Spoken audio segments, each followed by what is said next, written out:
nangis sajroning atiku. Bir kita ayo yo.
Nggih, Pak Dalang. Aku makili kanca-kanca karo keluargaku matur nuwun ya oleh-oleh kae. Nggih, Pak Dalang. Pripun tahune kula pripun rasane? Wah, jan nyunyur. Luar biasa nganti saiki tak kek kulkas kok. Kok dene telas to, Pak Dalang? Loh, ben ora mambu. Tak kek kulkas sapa buka siar mang. Aja kok pangan. Anakku arep njupuk, enggak boleh. Ya ngono kuwi. Lah napa kok mboten? Khusus sing mangan aku tok. Tenan. Ayo welok enak tenan Bir, matur nuwun ya Bir ya. Nggih, Pak Dalang. Ayo, elok tenan tahune nyunyur tur ya gurih. Ayo, Sok sing rada resik aja semrawut. Ayo ngono kuwi. Napa nek seraput lho Pak Dalang? Adahe beseke kuwi lho. Beseke kuwi nganti semrawut kan kuwi sembeler ning tangan to. Iya. Nggih. Matur nuwun. Sampeyan karo Pak Yok pernah dulur to? Nggih, Pak Dalang. Piye pernah? Ponakanipun Pak Yok nggih. Ponakan. Sampeyan ponakane? Nggih. Oh iya, mula langsung sungkem ngene Mbah Putri mau ya sampeyan ya Mbah Kabul. Luar biasa. Lan menika ugi dipun giaraken kejawi wonten ing YouTube Kuntadi Channel, ugi wonten YouTube-ipun Jodipati lan ugi radio Wayang Kulit Jodipati, wayang aneh. Ayo ngono kuwi. Iki lho dipundhuti karo Pak Mantri Teguh sing Oktober arepe nimbali awake dhewe. Kula niku dijak napa mboten Pak Dalang? Dijak. Nggih, saestu. Tenan. Nek mboten dijak kula nyusul jenengan. Iya, karo nggawa tahu ya. Iya. Lha kula niku tak putih-putih beto tahu Pak Dalang. Lho, maksudmu piye maksudmu?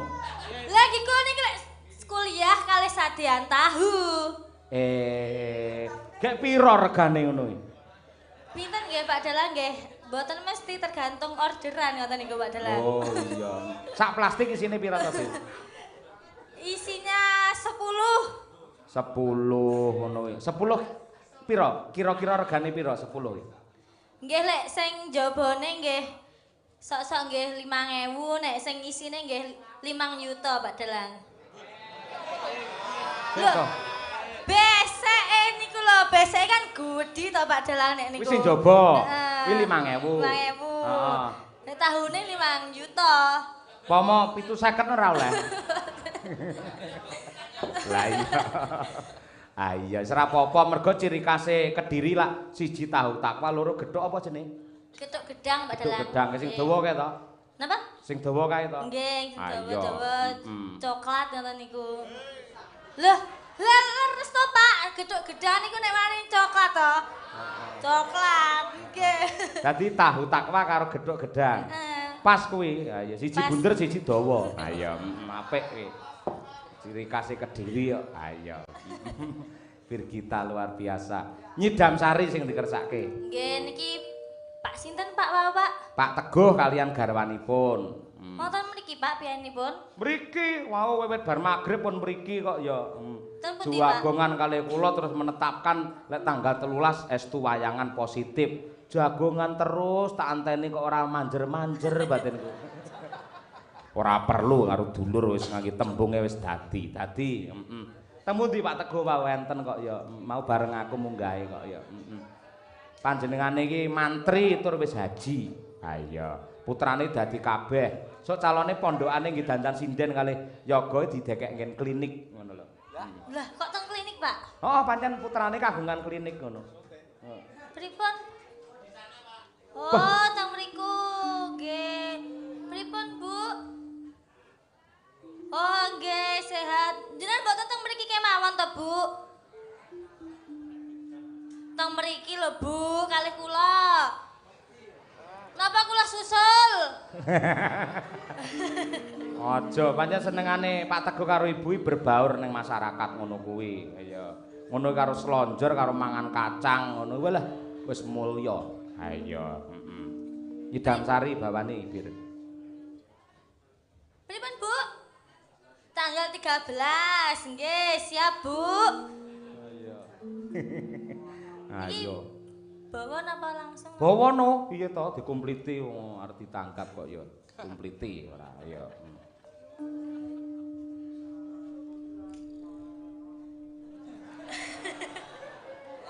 Apa angket-angketi jenengan iki? Tahu takwa lah saking Kediri. Lah iya kena. Ha iya. Gedhok-gedhok. Iya, Bir. Dawang bagus pepejeneng hati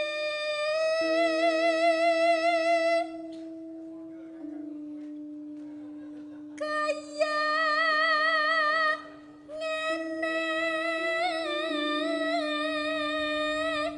wong nandang asmara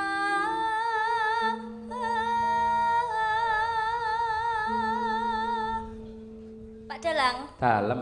niku wau anom to bawa jenengan niku gemes ajenge ngambung anom kok kula mboten gemes jenengan Pak Dalang Ora gemes piye ya gemes. Lah pianom lenggahe lek ning kene sandingku aku weruh. Lah iki ketutupan saka semene gedine lho aku. Dadi iki krungu gur swaramu tok ora. Kowe menek ning saka gen roh ndang. Kene ora apa-apa nembang ning kene. Ning kene. nggih Pak Dalang Ora apa-apa kene. karep ben romantis ya Pak Lah Dalang iya, lek nek bahane wong lanange sapa kono lah nembangmu kurang menjiwai. Lah, berarti niki kula sing setri jenengan sing kakunge. Kula sing setri jenengan kakunge. Maksudnya aku mbae no ya. Boten. Lanange ngono to. Nggih. Oh iya, ora masalah. Kan ben so sweet to Pak Ah Dalang. iya, apik. Aku kaya batik madrim, kowe kaya batik printing kowe. Walah Pak, mbok tulis to Pak, sing ojo larang sithik. Tulis. Coba kaya apa Tanjung nembang sing apik wong ayu. Apa tak awakku dewe.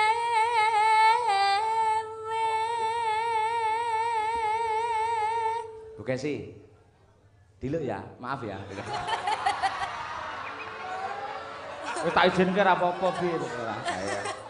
Ayo. Ini ini kan kebutuhan kita kepada masyarakat untuk menghibur. Dadi mboten napa-napa nggih, Pak nggih. Ayo.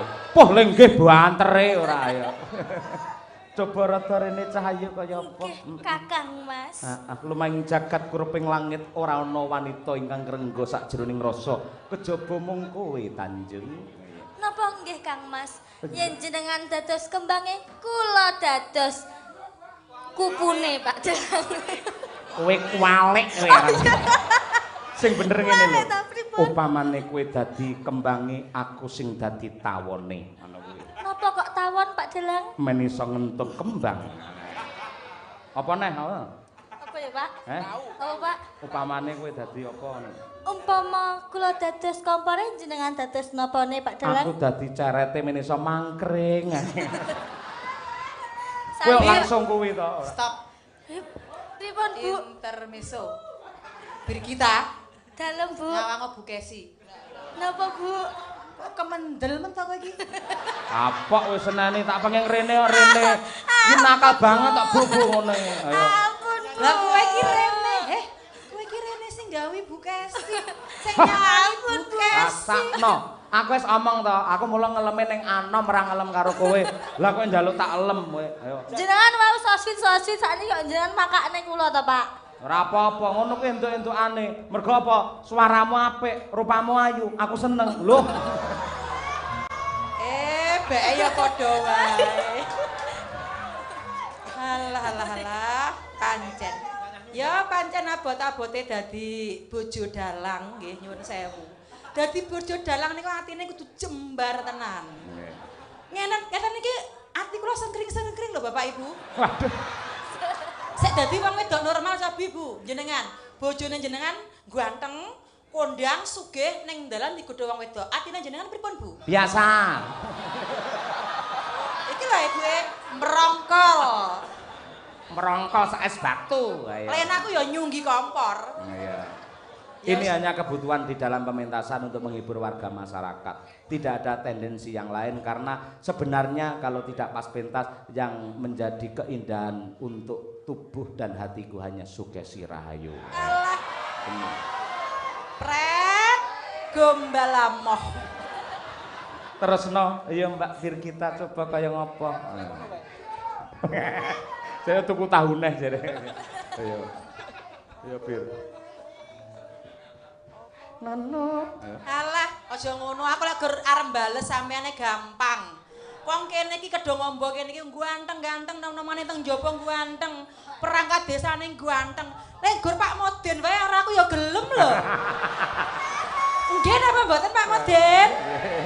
Ya laris dia kroyokan aku ning njaba. Iya. Mulai dadi bojone Mutin tak mau Ibu Kesi. Pomo ora ndek dhuwit, nek bojone Dalang kan mesti tanggapan entuk dhuwit. Nek bojone Mutin ora ndek dhuwit, mek didongakne tok kowe engko. Ya bacotno Bir. Terus no Cahayu, ora apa-apa bapakmu jarak kono. Ben ayam ben awet enom ya Bir ya. Yes. Yes. Bacotno coba kaya ngopo wong ayu. Duh dewa Jawa Tengah. Rodok rene coba kaya apa aja ado-ado kelawan pun Kakang. Amit nggih Bu. Alah ora sanggup, ora sanggup amit-amit. Sono mring wak mami. Ya Allah.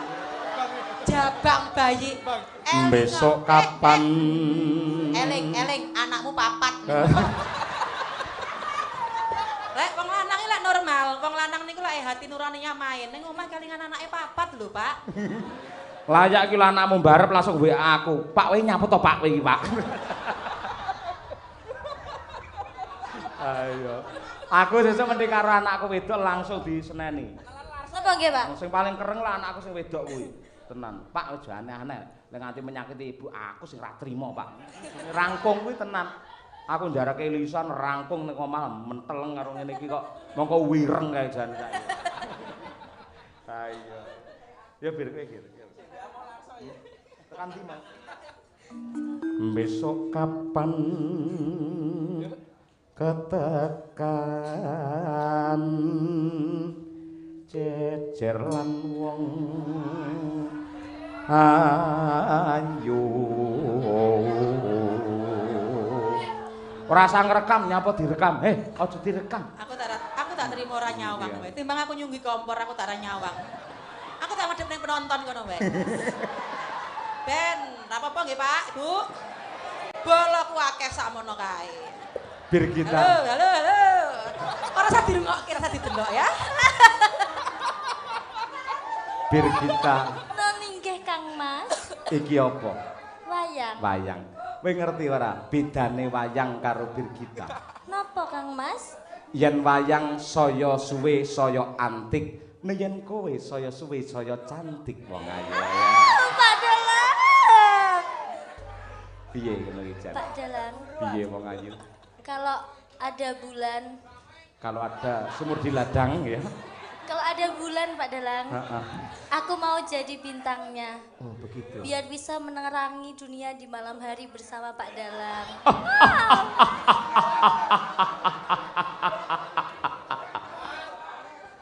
Biyung ban kowe madhep rono ki piye biyung ban? Dah aku dadi mban ya ta.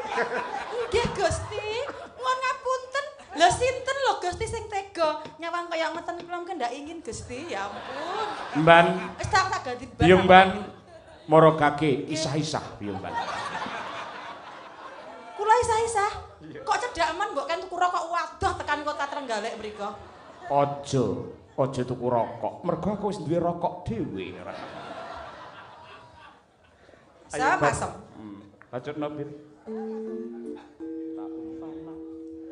Umpama nanah kuda Tanpa prau sasat sarah ing Jaladri.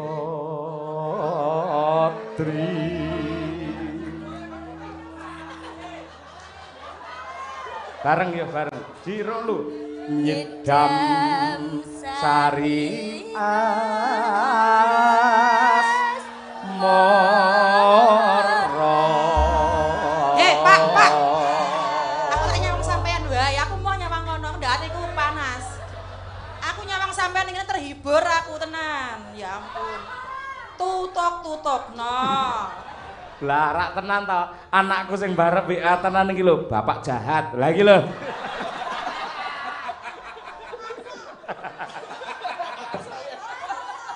Ayo. Ya bir bacotno coba kaya langgame cayu ayo. Umpama sliramu sedang melati, aku kumbang nyidam sari. Umpama sliramu mengki wong manis, aku kang bakal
Sopo keto? Kaget tak kira anak wedhus manak ya kaya. Iya. Nono. Sabar Bu Kesi. Wah, ana sing belani Bu Kesi ya. Sabar Bu Kesi, lek lemes lak ya prei jare ayo. Ayo. Lah nggih to, ngeten iki nyuwun sewu, Pak.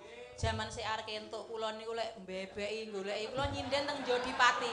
Jenengan nate kelingan napa mboten sing jaman legendaris Jodipati kula nyindeni Pak Purbo Asmara jaman sementen. Dheke niku mbebeki goleki kula ben bengi kula ditunggoki, Pak. Saiki lho, biyen ketok apa? Saiki ketok apa? Bareng saiki aku wis tuwek anak-anak papat. Saiki gandrung karo Birgita, ya wis ra apa-apa. Ono mbok eling jaman semono lek mbebeki nunggoki nang gubuk kae lho. Gubuk sawah tengah Jodipati kae. Iya iya, saiki rusak gubuke san ya. Lah mak gonjot mak bruwok pedhot kabeh ora. Ya Bir, ayo. Nalikane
Terima kasih, matur sembah nuwun.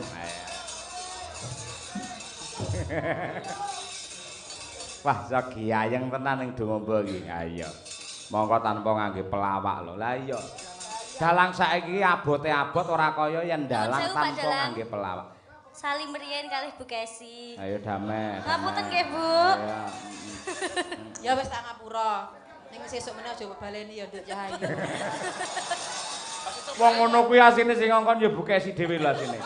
Ora. Ngono gaya Bir. Bir. Engko tak omongi Pak Yoyok tulung jarak kono ya. Oleh gelem jarake Pak Yoyok kok iso gayeng tak tambahi 50. Ya Allah, aku dina iki mbok sumpah ora ngkon berita kaya ngono. Iya. Iya luar biasa. Karo bocah dhewe yang asine cah loro ya rada seneng asine. Lah ya seneng karo kabudayane. Ayo. Iki sapa jenenge? Lintang disiapne cuke ya, Nduk. Nah. Iki tak maca layang dhisik. Ayo. Saking Pak Agus Kasun Nglundo Sukamara Nganjuk. Wah sing wingi kepareng nimbali. Assalamualaikum warahmatullahi wabarakatuh. Sugeng dalu Mas Cahya Kuntadi nyimak saking griya. Kepengin ngresakne serampat Madangkara. Matur nuwun. Wah nggih, wassalam. Nggih. Isih ana isih. Assalamualaikum warahmatullahi wabarakatuh. Pak Dalang hadir di lokasi Waris Sugiono dari Surabaya. Wah, ya adoh saka Surabaya direwangi teka ning Nganjuk mergo kepengin melu nguri-uri karo budaya. Nggih. Ngersake gubuk asmara. Nggih, siap. Mak Waris Sugiono wingi neng Lundo wingi ya nusul kok, Nduk. Ngluruh. Kaya ngono kuwi. Matur sembah nuwun luar biasa. Ugi iki Nanang, ngapa Nang? Masuk Pak Yoyo. Ha iya, masuk Pak Yoyo, nggih. Lokasi Pak Yoyo. Sik, iki piye iki tak. Iki omong apa iki Nanang iki tak ngono sik. Sik. Iki kula radi dalu teng lokasi Pak Yoyo mangke. Aja, entekne dhuwit lek bengi-bengi ning lokalisasi aja kaya. Lokasi kaya. Wis siap? Tang. Setem sik. Oh iya, setem sik. Lek ngono iki, apa iki jenenge gubuk asmara dhisik? Ayo, meterane sik mergo iki perlu nyetem suwe. Ayo. Coba Mbak Tri Hastuti Retnawati coba kaya apa? Ya, Mbak Tuti. Ayo. Turun gunung.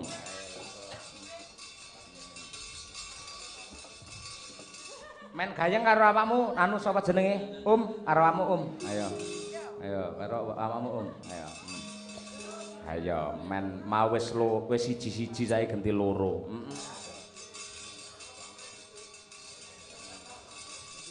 Nah, iki.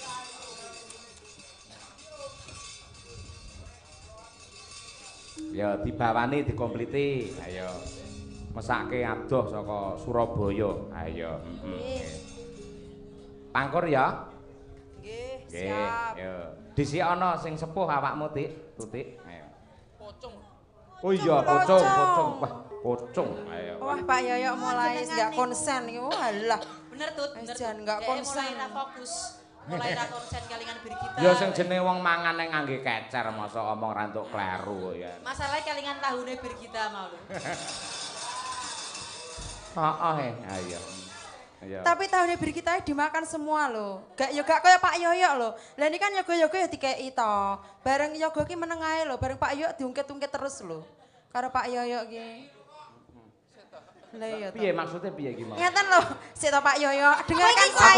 radong, aku Maksud radong. Pak Yoyo sekali-kali dengarkan saya to. Iya, aku Lah, dengarkan. kan iki kan yoga-yoga kan nggih dikei anu to tahunnya Birgita. Iya. Niku diam tiada bicara. Lan jenengan niku lho mesti kok ngomong tahunnya Birgita lah nggak iki weng piro ngoten lho. Lah ki rawane do omong mergo wedi karo bojone doan kok ora diomong-omongne diam ngono kuwi. Ya Tut. Dalem. Lek aku kan Pak Yoyo kan wis tak liar ke.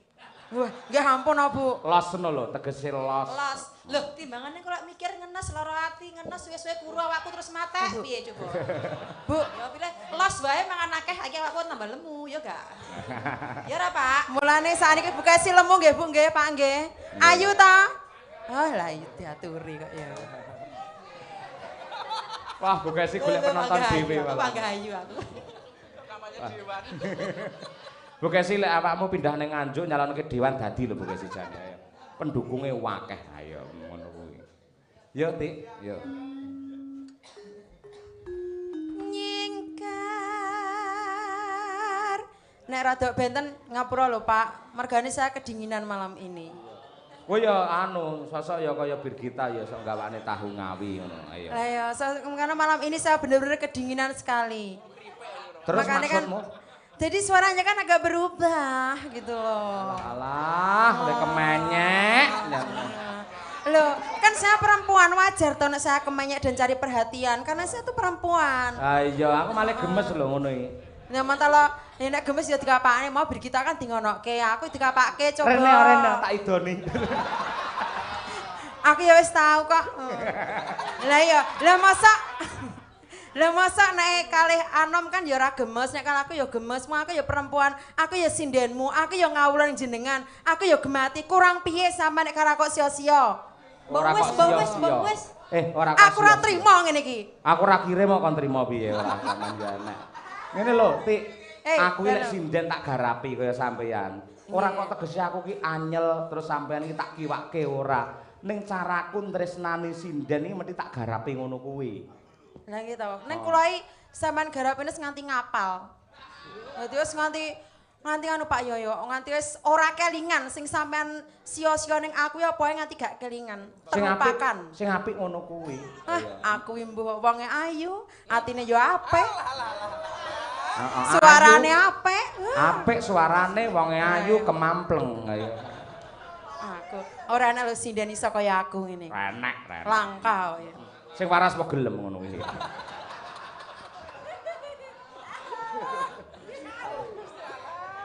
Ayo Tik. Seto Pak, tak cium lho sampean iki. Aja ngono, wani apa piye? Ya. Bapak-bapak ampun jarak tutik. Niki kejem niki estu. Niki barate niki sinden niki lek diplites prauto ora mati dhek ora. Digodhog ora iso empuk dhek iki ora. Mergo pancen digdaya. Wah, dalah. Saya itu Retno Utami. Iya. Apa Retno Utami? Wah, asline Retno Utami. Retno Utami. Terus Gudiken kae diganti Trihastuti. Sirah kula niku mlenting Pak Yoyo. Asline jenengan Trihastuti Retno Utami. Lah, sesasi niku sirah kula niku menyonyo niku kaya udunen kabeh ngoten niku lho. Angger digundul tukul neh, ngoten niku. Dadi serang anggonan. Ya pancen ngono kuwi lek digundul malah tukule saya akeh ngono kuwi pancen. Apa ta jane iki? Kuwi lho borokmu mau lho, ora. Ora. Tapi saniki mun resik kok. Syukur, iya. Mas Dan. Iya.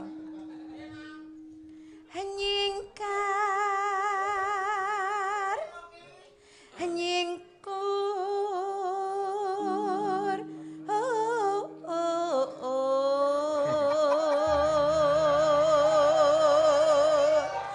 Saya nggih Pak nggih. Jenengan rek remen ta? Nggih, njeng nanggap nggih Pak nggih. Lek aku ora ngono. Lho pripun? Nek aku penonton kene ora ngono kuwi. Sae napa awon, Pak? Sae napa awon? Yo ndang diberangkatne. Mas Taslim tolong jangan protes nggih. Engko tak elem sampean ya an. Aja protes saya. Tutik lho Ki. Mas Dam, sekali lagi Mas Dam. Hawiwit hedane hanyingkar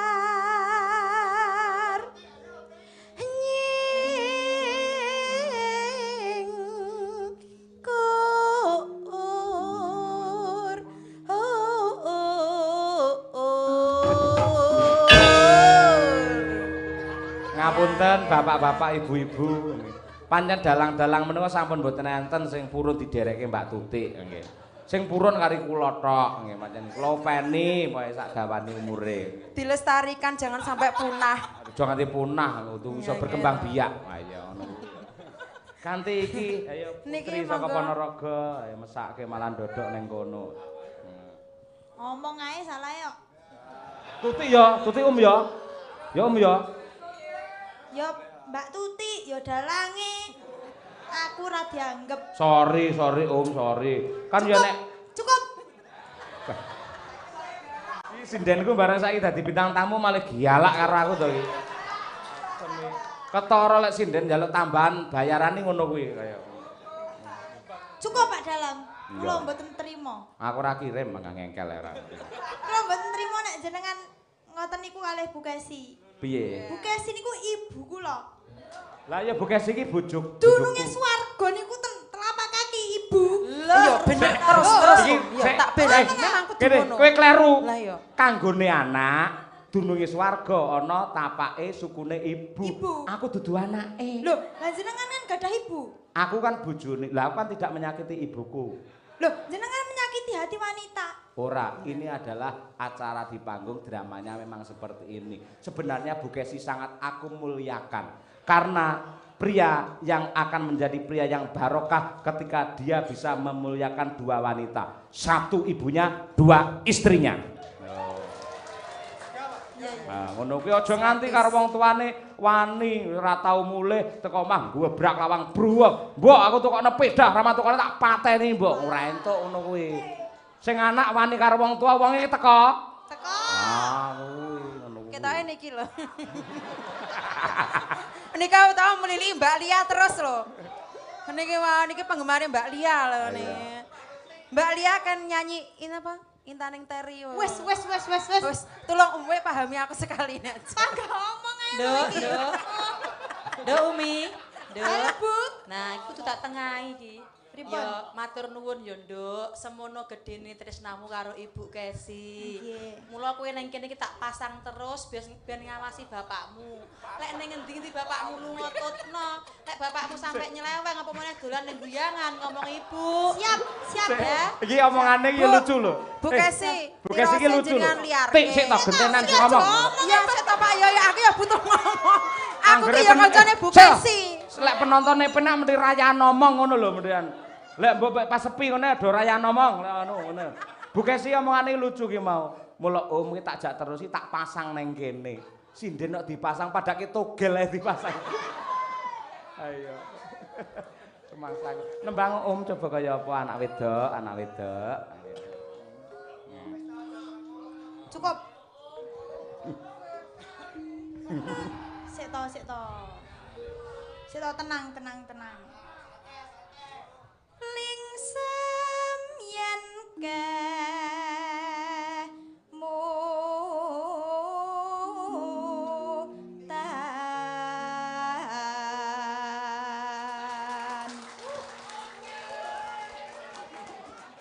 Kowe iki seneng dikeploki om.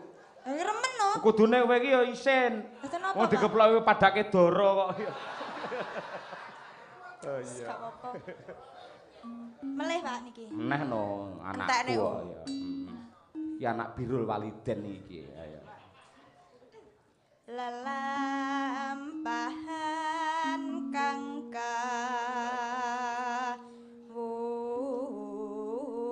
kawuri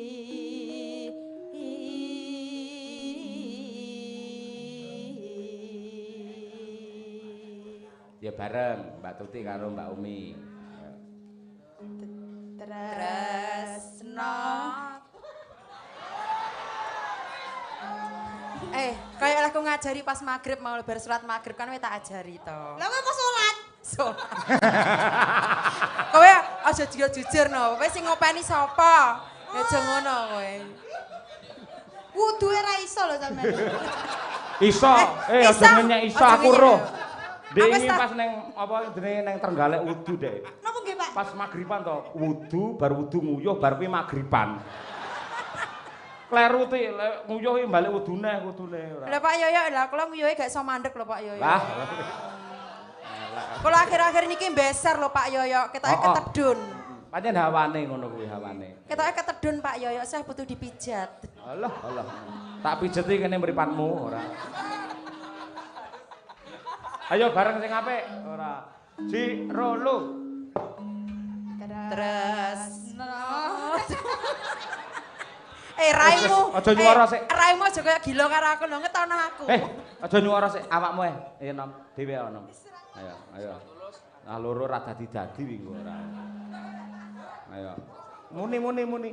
Tresno tulus nadyan ning kubuk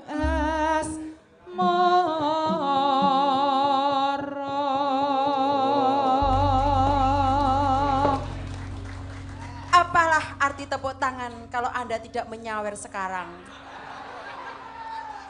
Biasa. pot-pote golek pasaran sampean Lah iya. Buat-buatnya golek pasaran nang kene. omong gumonan Ya kabeh. Iki jare Nova ndelok omong. Nah ya, dadi ya sampeyan tak lho, nek kunengan iki muneng ae. Nyapa bareng ngene iki ngomong. aku ndek mau gerok.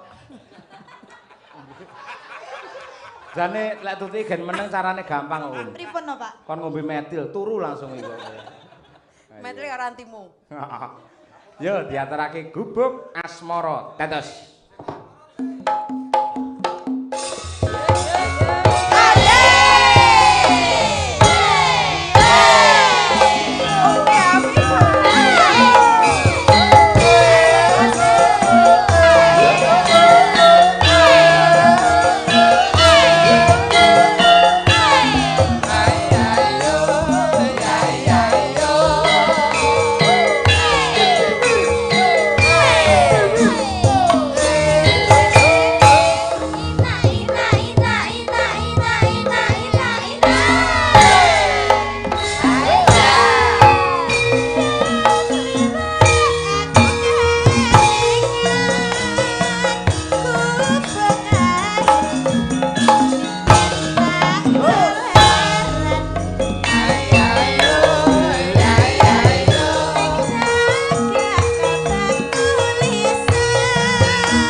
Mas Taslim kalah karo senggaane.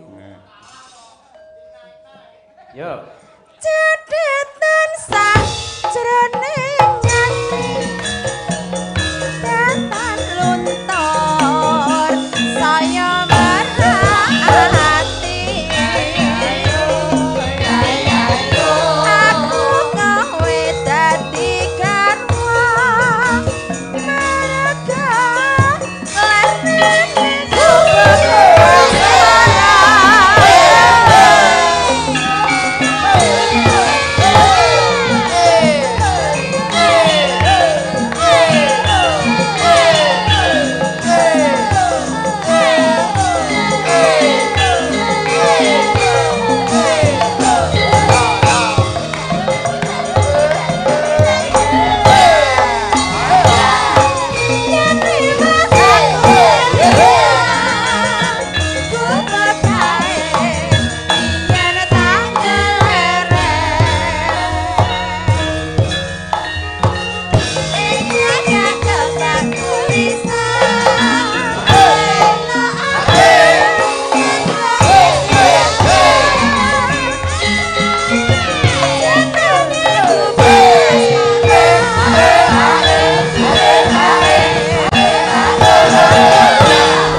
Terus sembah nuwun. Putih karo Umi gak enak. Menika nuwun sewu wonten pengumuman saking ketua PPS nggih.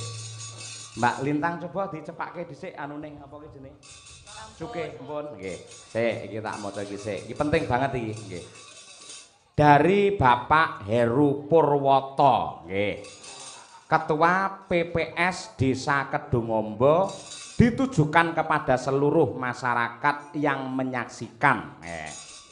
Mengingatkan kepada masyarakat untuk menggunakan hak pilih Anda pada pemilu serentak 2024 yang akan dilaksanakan tanggal 14 Februari tahun 2024. Pastikan sudah terdaftar di DPT. Caranya bisa dicek secara online atau datang ke PPS desa masing-masing. Pastikan hadir di TPS yang telah ditentukan. Pemilu sarana integrasi bangsa. Nyuwun lagu alamate anak soleh. Nggih, wau sampun kula aturaken. Monggo Bapak Ibu menggunakan hak pilih panjenengan kangge mensukseskan demokrasi pemilu tanggal 14 Februari. Pas hari Valentine kasih sayang, moga-moga dengan penuh kasih sayang kita melaksanakan demokrasi yang sehat dan juga bersih. Amin. Nah. Wes siap, Tang? Ya. Coba. Ya. Ini ada salah satu waranggono baru Madangkara yang mempunyai multi talenta. Ya apa? Kejaba nembangi apik iki ya iso dolanan gitar cilik utawa kaprahe diarani cuk. Iki yen nembang tok kuwi gampang, yen karo gitar tok gampang, nek nembang karo gitar kuwi ora gampang. Ya.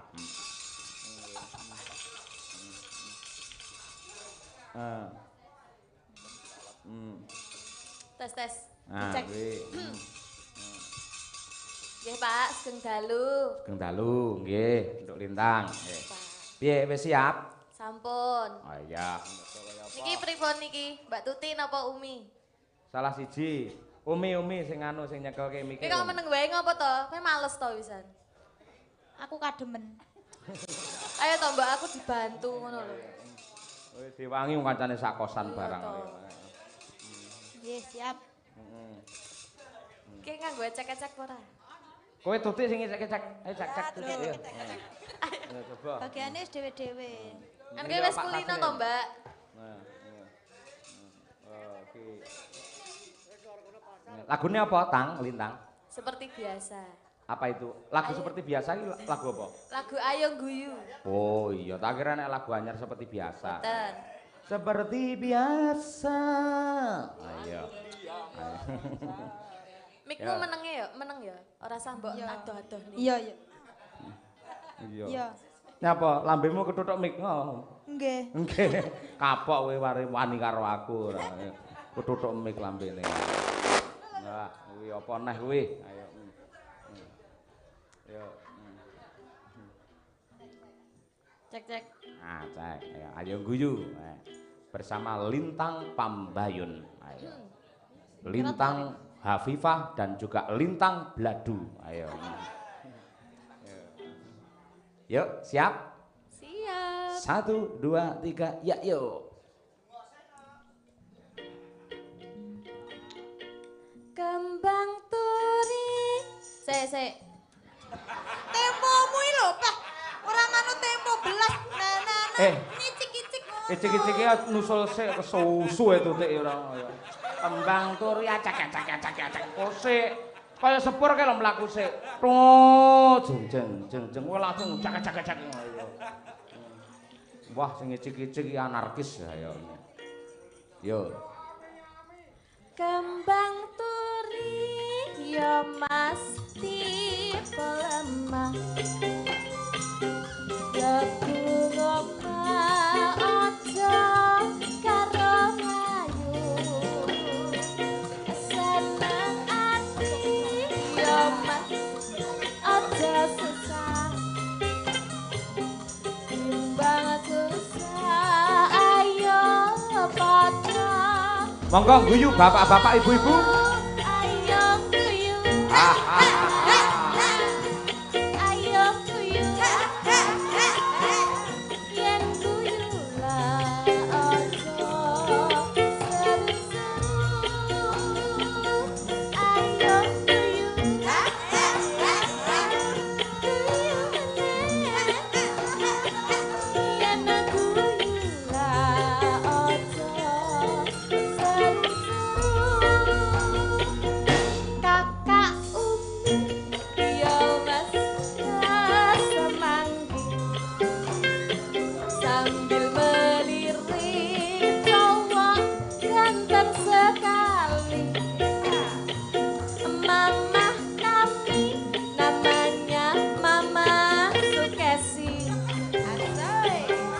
pengennya cantik, coba berbaik hati. Ayo guyu, ayo guyu, yen guyu lah ojo seru-seru. Ayo guyu, guyu meneh, yen guyu lah ojo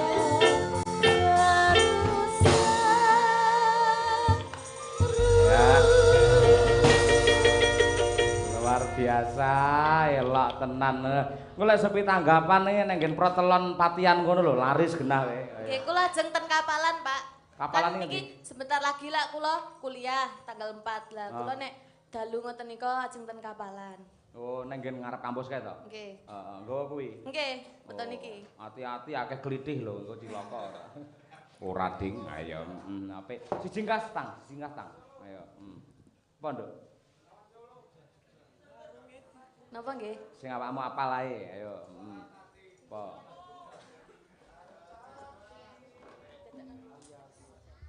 Jangkrik genggong, Pak. Jangkrik genggong. Nah, ngono langsung set ngono lho. Ayo.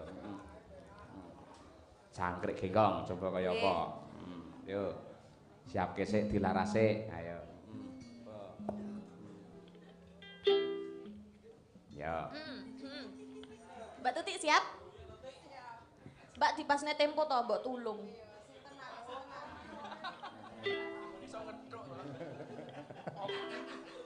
Ayo. Tutik ngesroh ayo. Ambak ngangge ciki-ciki ngangge rama, ngangge ilmu. Lah iya. Ayo coba. Ini.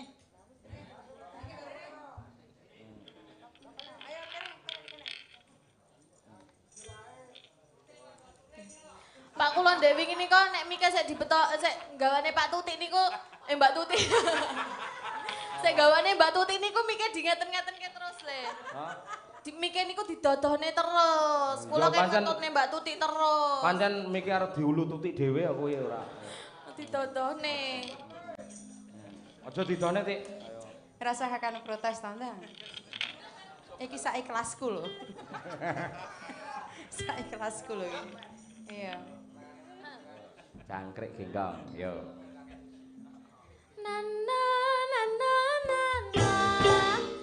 Na na na na na na. Na na na na na na. Gagal kali ajar kenal karo aku. Lelene mati dikepok, kepok nganggo walesake. Suara beko, hati segeremo, kebetok mong subarane monggo. Ya ya Ya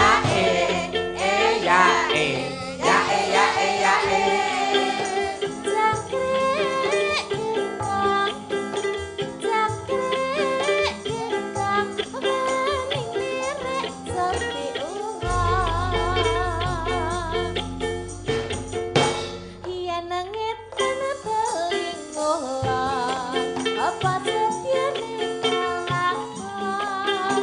Yen rejek-rejek nanas, aja ditambahi.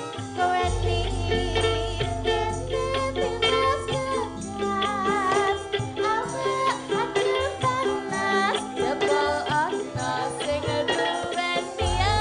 ya.